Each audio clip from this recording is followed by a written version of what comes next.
الحمد لله وحده والصلاة والسلام على من لا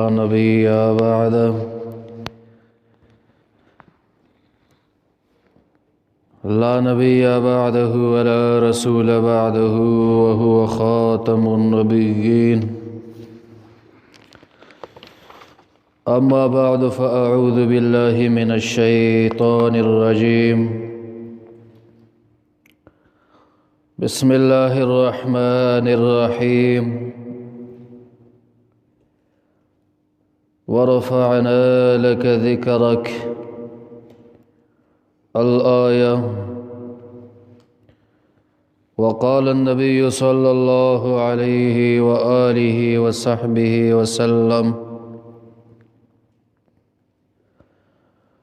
أنا سيد ولد آدم ولا فخر. الحديث كما قال عليه الصلاة والسلام.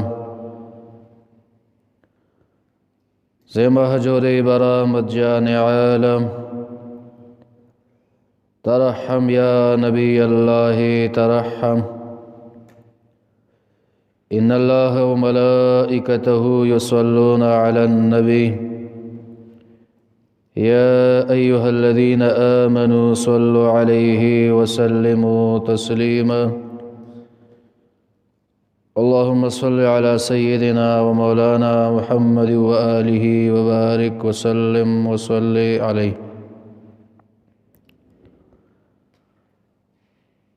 سيرة النبي صلى الله عليه وسلم وموضوع باندې مسلسل وار بیانات ما سبق کی عرض شو.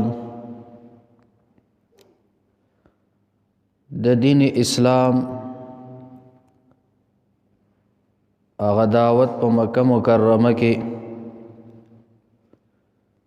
نبی علیہ الصلوۃ والسلام مبارک چلولو هر چا ته دین حق ته دعوت ورکو. خو کفار مکه هغه خپل زد او عناد باندې ولاړو او خامخا دا کوششو چې کوم مسلمانانو ایمان راوړی او څه کسان دیو باندې سختی وکي، تکلیفونه اذیتونه ورسوي. نبی علیہ الصلوۃ والسلام مبارک چې ابو طالب صاحب ژوندی و نو کافران نبی علیہ الصلوۃ والسلام ته خواته نشو راتلی، ځکه د ابو طالب صاحب هغه ډاډ ورسو او د هغه نه کافرانو هغه حیا او رعب لرلو. خو کله چې ابو طالب صاحب وفات شو کافران ډېر ډاډه شو او هغه خپل سرکشي او تمرد کې نورم زیاته وکړو. نبی علیہ الصلوۃ والسلام مبارک چې با منځ کولو بیت الله شریف کې او دا ظالمان براغلل او د نبی علیہ الصلوۃ والسلام مبارک هغه وجود شریف باندې د څاورو د ګډو بيزو هغه پریوانونه به وراچول. بس مبارک ته قسمه تکالیف او سختۍ ورسولې چې د دین حقا د دعوت نه قلار شي. نبی علیہ الصلوۃ والسلام مبارک پر ځان ناغه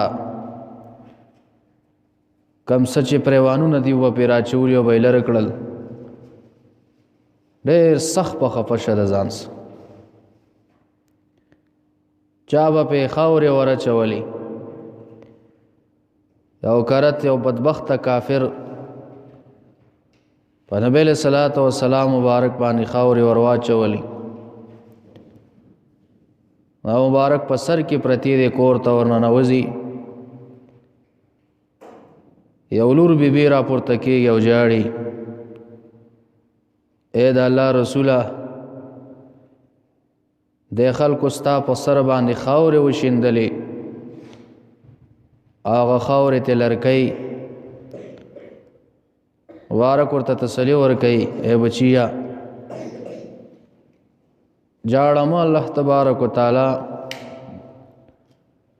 د دې کافرانو لاس ماته نشي را رسولی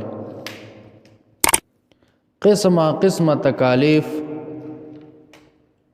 د کافرانو نبی له صلوات و سلام ته او صحابه کرامو ته رسول په دغه دورانیه کې بیا په نبی له صلوات و سلام باندې دوه غمونه راغلل چې یو خدیجه الکبرى رضی الله عنها هغه وفات او بل د ابو طالب صاحب هغه وفات چې هغه نبی له صلوات و سلام مبارک ته ډېره غټه صدمه ورکړه او دغه کال ته نبی له صلوات و سلام دا عام الحزن هغه لقب ورکو چې دا د غم کال دی نو غم زکو چې په نبی له سلام باندې دوه غمونه هغه راغلل چې په دغه کال باندې خدیجه الکبرى رضی الله عنها وفات شو او دا هغه زنانه وه چې د کافرانو په نبی له صلوات و سلام ته هر قسم ظلمونه ورسول هر قسم تکالیف مبارک په کور ته خپه درمان راغی دی به ته تسلی ورکوله هغه تسلی غزې د نبی له صلوات و سلام چې هغه مبارک د دنیا نه رحلت کو فرده شوله سخت په مبارک خفو او بیا هم په دغه کال باندې د نبی له صلوات و سلام مبارک تر حضرت ابو طالب صاحب وفات شو مورخین داغه واقعا نقل کوي د وفات چې کله د وفات وخت راورسېد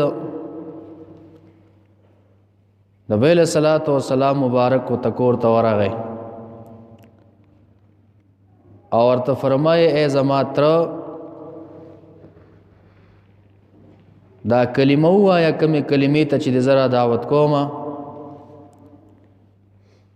چې بیا د الله تبارک وتعالى فنیز باندې زستا شفاعت کوم دیو توي دا کلمه ویل سګران ندي دا کلمه بز اوما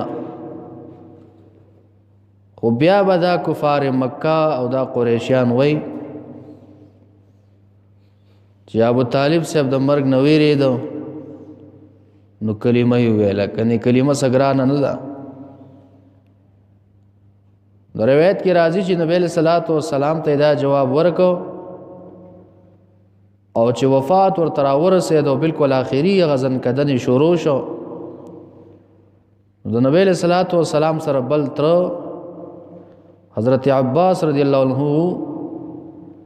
دا د ابو طالب صاحب ورو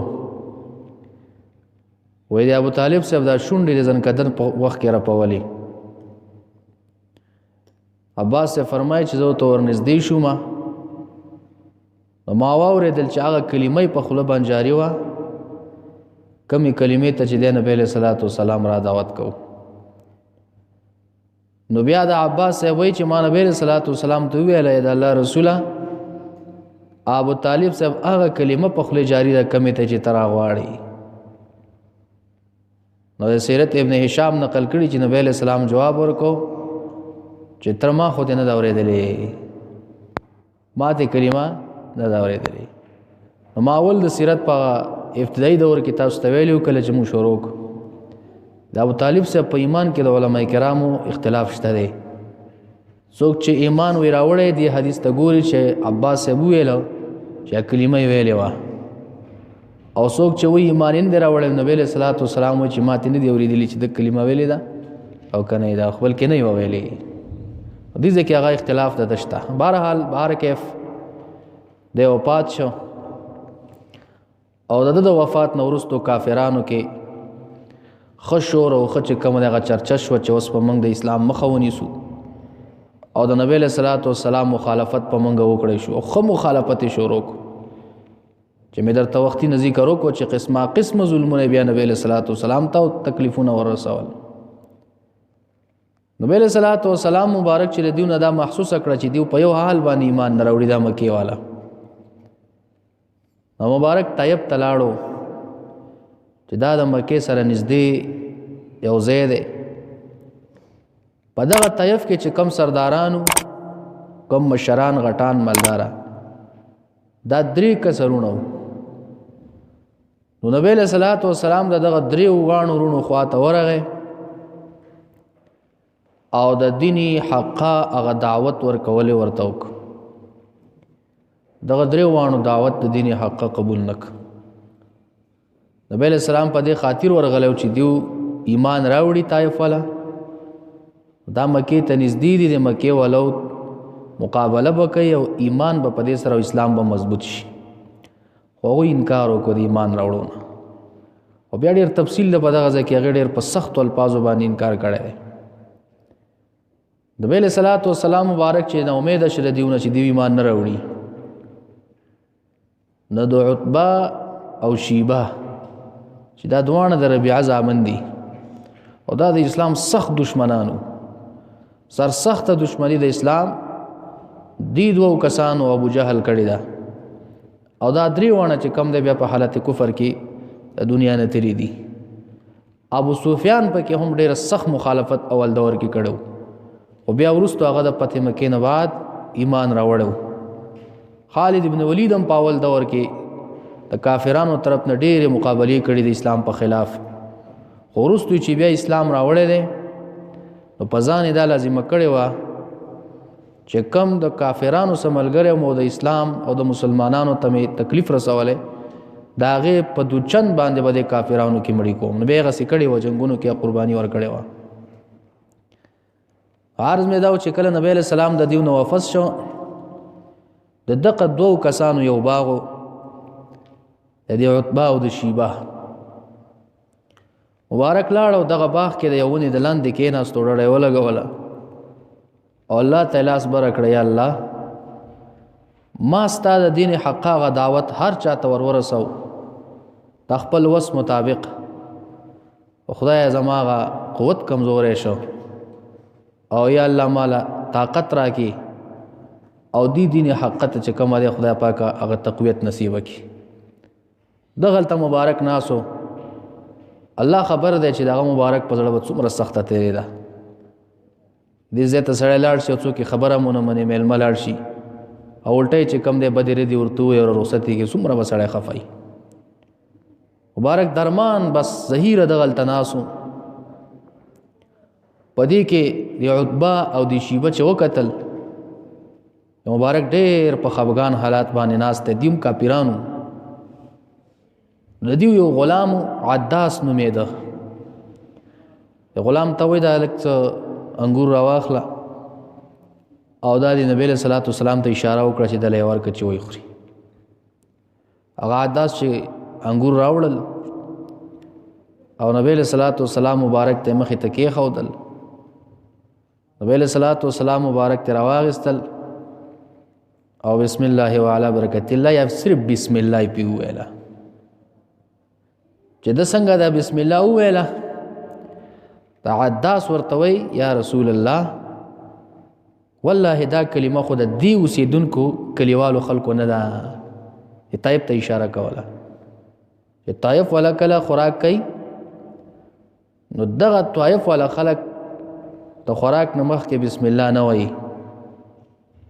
د دې خلکو عادت دا نه دی. نبی علیہ الصلوۃ والسلام مبارک ته تپوس کوي ولې ته د کم ځای واره خدا فکر و چې دی به هم د طایف اوسېدونکی د دې ځای به کله هغوی غلام دی ربیعه د عتبه او د شیبه هغه ورته وایي زه د دې ځای نه یم تینوانو مې یو کلی دی زه د هغې اوسېدونکی یم. نبی علیه الصلاة والسلام مبارک ورته وایي ښه ته د یونس بن متا علیه السلام د کلي اوسېدونکی د یونس علیه السلام کلیوالي. عداس ورته وایي ته یونس علیه السلام څنګه پېژنې؟ مبارک ورته جواب کوي یونس علیه السلام هم د الله نبی و، زم د الله نبی ما. یونس علیه السلام زما ورور دی، یعنې نبوت په سلسله کې مې ورور دی. نبی علیہ السلام دې تپوس کوي ته په کم دین باندې؟ نو دا عداس په دغه وخت کې په نصرانیت دین باندې و.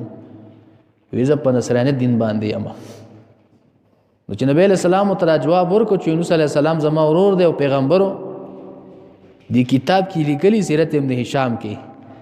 دا عداس راوړاندې شو یقبل رأسه ویدیه وقدمیه. د نبی علیہ السلام مبارک سر یې ښکل کړ، لاسونه یې ورته ښکل کړل او خپې ورته ښکلې کړې. خوشحاله شل، ډېرې خوشحالۍ نه چې خلک ته زموږ هغه پیغمبر منې زموږ ته چې کم راغلی دی او یونس علیه السلام ته منې. بس په دغه ټایم کې چې کم دی د په ایمان راوړو او مسلمان شه د عداس. ګورې دلته د لاس او خپې کولول ادبن دا هم د عداس چې کومه د نبی علیه السلام وکړه، هغه لاس او خپې کولول د نبی علیه السلام ته نم ثابت شو. رد پې هم نبی علیه السلام ونه کو چې دا کار د خطا وکړو. او په صحابه کرامو کې د دې معمولو چې دیو به هغه خپل مشرانو هغه لاسونه ښکلول. دا غټ غټ صحابه کرام چې دا کشران صحابه به د هغو سره میلاوېدل، د مشرانو سره دیو به لاس او خپې کولولې. یو کرته د مشکات شریف روایت ته یو وفد راغی د یهودیانو، نبی علیه السلام ته وایي موږ ایمان راوړو خو موږ ته معجزه وښایه چې هغه ستا په دې صدق نبوت باندې دلیل شي چې او ته د الله له طرفه رښتیا پیغمبر یې. مبارک ورته وایي څه معجزه غواړئ تاسو ووایئ. هغوی ورته وایي دا پورې ونه چې ولاړه ده دې ته اشاره وکړي او دا راشي ستا د قدمونو کې کښېني او دلته تا ته سجده وکړي، بس موږ به ومنو چې او ته د الله پیغمبر یې. مبارک ورته وایي زه ورته اشاره وکړم او که نه تاسو ورته اشاره وکړئ او دا ونه راشي. دا خو به ډېره ښه شي چې موږ ورته اشاره وکړو. نو دوی ورته اشاره چې څنګه وکړه دغه ونه دغه زیلو نه راوختله. مشکات شریف حدیث دی. او راله نبی علیه السلام مبارک مخې ته په سجده باندې شوه. بیا ورته مبارک اشاره وکړه لاړه په خپل ځای باندې چې کوم دی بیا ودرېدله. دیو چې دا ولیدل نو دیو هم راټیټ شول. نو د نبی علیه السلام په دغه ځای کې هم دیو لاس هم ښکل کړه، خپې ول هم ښکلې کړه او سر یې ول هم ښکل کړه او نبی علیه السلام پې منع ونه کړله. نو دغه عداس چې کله دا عمل یې وکړو نو دنه دا نور کلمات خو د عتبه او ربیعه وانه اورېدل که نه، عتبه او شیبه، خو صرف دا لاس کولولي ولیدل د نبی علیه السلام او دا سر کولول او خپې او راویې غوښتو. سخ ورته غوسه شو، وایي تا ولې د دې سړي دا لاس کول کړه، دا خپې دې وله کولې کړلې، دا سر دې وله کول کړه، ولې ته د سره دا دومره همدردي وکړله؟ او ته وایي والله د چې کوم کلمات وویله د خوراک څښاک په دې دورانیه کې داسې کلمات موږ د چا نه دي اورېدلي او زه ګوی ورکوم چې دا د الله تبارک وتعالی په حقه پیغمبر دی. نبی علیه السلام د طایف نه واپس شو. چې د طایف نه واپس شو په لارې کې نخله یو مقام دی دې ته ورسېد. دغلته په نبی علیه السلام باندې شپه راله. نبی علیه السلام د شپې په ټایم باندې ولاړلې عبادت د الله تبارک وتعالی کوي. نو دغلته چې کله مبارک عبادت کولو د شپې په ټایم باندې اوه کسه پیریان نبی علیه السلام مبارک ته د مانځه په ټایم کې حاضر شو. مبارک پکې تلاوت کولو، قرآن کریم حصه یې پکې لوستله. دغه قرآن کریم د پیریانو واورېدو، اوه کسه پیریانو. سورې جن کې الله تبارک تعالی بیا د هغې واقعیت تفصیل سره ذکر کړی ده چې دیو دا قرآن کریم واورېدو اثر یې پې وکړو. بس دیو هم چې کم دی په دغه ځای باندې ایمان راوړو او خپل نورو پیریانو ته چې کله وفات شو هغوی ته یې واقعه بیان کړه چې داسې کلام موږ اورېدلی دی او داسې پر اثره دی، د اثر نه ډک دی. هغوی ته هم دعوت حقه ورکړه د دین حقه. هغې هم چې کوم دی هغه پیریان ځان سره مسلمانان کړل، ایمان یې راوړه. پیریان هم دغسې قوم دی لکه څنګه چې د انسانان دي، دغسې دیو کې مسلمانان دي، څه بېدینه کافران دي. دام د قصد الله تبارک تعالی مخلوق ته دم مکلف ته په شریعت باندې دیو تام چې کم دغه امر دی کنه زمون په شانتا مکلف بندگان دي د الله تبارک تعالی او کم چې معاملات دي د قبر د عذاب دغه سختی نو دات الله تبارک تعالی پردې غیب کې پټ ساتلی دیو نه هم لکه مونږ چې مثال په تور باندې قبر کې دنه په مړی باندې عذاب مونږ ته پته نه لګي هغه حدیثو کې راځي چې دومره خطرناک आवाज د مړی د نخلي نه خيجه به د قبر کې چې کله پرشتہ ولغه گزار راکي الله یې ته په امان کې چې هر یو شی اوري الا ثقلین پیرو انساني سپ ناوري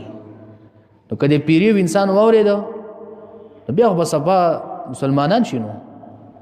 دغه پته ولګي چې په قبر کې دومره خطرناک سختی ده بس هر چا بیا تسبیح پلاس کې نیولې نو صحیح مسلمانان وي نو بیا به کې پته ونه لګي چې هغه نیک څوک ته هغه بد پکې څوک ته هغه جهنم به بیا سکے هغه جنت به بیا سکے الله امتحان دی دار سے پردې غیب کې ساتلی دي او جهنم بم غیلم څوک پیدا کړي ډکې به پی هغه جنت تم څوک پیدا کړي ډکې به پی دا هر څه الله تعالی زموږ استادونه پردې غیب کې ساتلی دي نبی علیہ الصلوۃ والسلام مبارک واپس را ورسېدو مکه مکرمه ته خو کافرانو ورسته ورځ د نبی علیہ الصلوۃ والسلام مخالفت او دشمنی ورته زوله حتی چې نبی علیہ الصلوۃ والسلام ځان سره بیا دا فیصله وکړه چې د دیو کم خاص موقیدی مکی ته تجارت ته څوک راځي په خاص موقع باندې یا د حج او د عمره په نیت باندې څوک بار ناراضي د سه نور یا د دیو چې کوم میلې او لګي یا بازارونه وغیرہ نبی علیہ الصلوۃ والسلام په دقه خاص موقع باندې هغه خلکو ته د دین حق دعوت ورکو یو کرتا نبی علیہ الصلوۃ والسلام مبارک د مسجد حرم سره ناست بعضی کسان راغلیو د مدینه منورې نه بس الله تبارک وتعالى چې د دین حقاغه دعوت څنګه سر تر رسول او څنګه سر تر رسي بیا خود څوک نشي کولای اوس ګوره چې مدینه منورې ته دا دعوت څنګه رسیږي او ال تک بیا څنګه نظام جوړيږي د الله تبارک وتعالى بیا عجیب نظام دی دغه مدینه ولو کم انصار خلق چیو دولس کسان راغلیو دغه کسانو سره نبی له صلوات و سلام چې ملو شو ته پوسټه کوي تاسو د کمزي دی وته وي مونږه د مدینه منورې نه راغلیو د خزرج قوم سره تعلق ساتو په مدینه منوره کې دا دوا قومونه ډیر مشهور وو تبه کې غټ غټ خاندانونو اوس او خزرج او په خپل منځ کې د دې دشمنیان هم بیا ډېرې زیاتې وي او چې کله نبی له صلوات و سلام ال هجرت وکړو نو مواخات مدینه چې کم قائم کو یا میثاق مدینه نو مواخات مدینه د انصار او د مهاجرینو په مابین کې کړو او میثاق مدینه د اوس او د خزرج په مابین کې چې کم دا وعده کړو ورسته تفصیل را روان دی دغه کسانو سره نبی له سلام چې ملو شو ورته فرمای ایز تاسو سره کې ناستې شم یو مجلس کولای شو او ته بالکل کولای شو کې ناستل نبی له صلوات و سلام ورته دعوت ورکو د یو الله ومني زما پیغمبري ومني د بوتانو خدای ممني دا پرې دی دا باطل خدایان دي دای سم نشي کولای د خدای کار ته ګوره د دیو پزړونو یا سره کو هغه دعوت قبول ک مسلمانان شو دیو لاړه مدینه منورې ته په خپل کلی کې چې کم دی الته د دین هغه دعوت شلول شروع کړ چې د مکه مکرمه کې یو پیغمبر دی د نبوت دعوی کړی دي او دی کسانو خدا په جندل چې د يهودیت چې کوم علماو په دغه وخت کې او کوم لوی خلکو نو هغه د نبی له صلوات و سلام هغه اوصاف په کتابونو کې مطالعه کړیو او د خلکو ته خویلو چې د علامه بلری د اوصاف په مکه مکرمه کې پیدا کی دیو په دغه وجه ایمان راوړ چې بالکل دا حق پیغمبر دی بیا پر روان کال باندې دغه کسان یا نور کسان د مدینه منورې نه بیا راغلل د بیت الله شریف د حج په موقع باندې نبی له صلوات و سلام سره ملو شو نبی له سلام ته بیعت واغسته چې دغه بیعت ته ویل کېږي بیعت عقبه اوله دغه حرم شریف سره یو ځای دغه تعاقبه وي په دغه عقبه کې نبی له صلوات و سلام د دې سره ناسو او دا د بیعت معاملې سره کړي وای ته ویل کېږي بیعت عقبه اوله پاول کرت علماء اول کرت چې دا بیا تغسته شوی ځکه دویم کال باندې بیا شوی دی نبی صلی الله علیه وسلم د دیونه دا بیعت واغستو چې تاسو دا کمی زنانه چي دي دا زنانه با الله سره شرک نه جوړي الله به یکتا مني او دا غرنګ دیو به زناکاری نه کوي دیو به غلا نه کوي او د قرنګ دیو به پچا بند بهتان نه لګي بهتان به دیو پچا نه لګي دیو سره پته خبرو بیاتو کو چو بالکل صحیح دي خو حالت په دیو کې ماتاستوي دشمنی و په اوس او په خزرجیانو کې نو دیو هغه خپل قوم نه که اوس به امام ودراو جو خزرجیانو به سره نه منه که خزرج والا به ودراو جو هغه اوسیانو به سره نه منه دیو نبی علیہ السلام تو سلام تو ویل چې موږ له یو معلم یو عالم او یو امام راکا چې موږ رضان سره بوزو چې پاغه من زمون اتفاقی نو دینه پته ولګی دام چې اکثر زیګونو کې امامان د خارج نه د بهر نه که پښتو مطلب نه کنه خانی د خپل کلی مولای د بل کلی کدا تاریخ چې راواخلم دا زیرا روان دی نبی علیہ السلام او صدا خبرو منل مصعب بن عمر رضی الله عنه چې دا یو ډیر لوی صحابي دی دا اوس نبی علیہ السلام ور سره کوي تو سلال شه د دیوغه امامت به هم کې او دین ته غدین چې کوم مسلې راځي ابو تام بیانې او خلکو ته دعوت هم ورکې د دین مصعب بن عمر رضی الله عنه سلال دیول ته دعوتونه شروع کړل په مدینه منوره کې ورځ تورځ الته دین په خورېدو شو مسلمانانو ته تقویه ملاوېدله یو ورځ دیو یو کویو دغه په غاړه باندې ناسو نو دا مصعب بن عمر یو بل صحابي ولته کې چې دا غنوم اسعد بن زراره رضی الله عنه د دغه سره په ملګرتیا کې هغه د مدینه منورې اوسیدونکو او مصعب بن عمر د مکه مکرمه دی ولته د دین دعوت شروع کنو دو کسانو چې سعد رضی الله عنه ورستوی بیا ایمان راوړ او اسید بن خدیر رضی الله عنه دا دوانه راپورته شول او دا سعد رضی الله عنه چې کوم دا پکې بیا د اسعد بن زراره د ترور زوی وو رشتہ دارانو که دوانه مدینه ولو چې وی کتل چې د کوی په خوا کې دوه کسان ناس ته او خلک دین ته را دعوت کوي یو بل ته وی دی خلکو خو زموږ دین خراب کو زموږ د دین نه خلک اړه یو موږ په کم دین باندې یو هغه نه خو دی خلک بل طرف ته اړي تراشه ته پوسټ کو چې دا څه قصه ده ما تاسو ته ویل دا چې کم یو د ترور زوی وو دا سعد رضانو د شاته شو یل که زه نشم ورتل یاسې نه که زما ور زما د ترور رضوی په منځ کې خبرې ورانی شي تمخ کې ورشه خبر او تو کچې زین زی او دا کار نه کوي دا غلطه چې دا یو تن راغې دا اسید رضی الله عنه او د مصعب بن عمر رضی الله عنه په سر باندې ودرې دوی تسکه او تو تکین از تب خبر واوري د دین حق دعوت ورکوم الله یو دی بوتان خدای نه دی دیوس نشي کوله اګټي دی او دا قران کریم دی د تلاوت ته د کوم توور جو خبره خوا کین راسا جوې منه که خنو په خپل مخه باندې ځه موږ بقلار شو او دې زه سیدا نو کې باندې متوه ته سوې مصعب بن عمر لانه ته تلاوت شروع کو د قران کریم او دعوت او تور کو به تلاوت چې څنګه د تلاوت اورید د اسید رضی الله عنه بس په دې اثر وکړو چې سر یو کوي ته ما ترا کزه وګورم چې دا څنګه کلام دی ډیر د خون اورنګ نډک دی مصعب بن عمر لانه ته جنا ته پلیتی بده ټیم کې او قران کریم ته فلیت سړی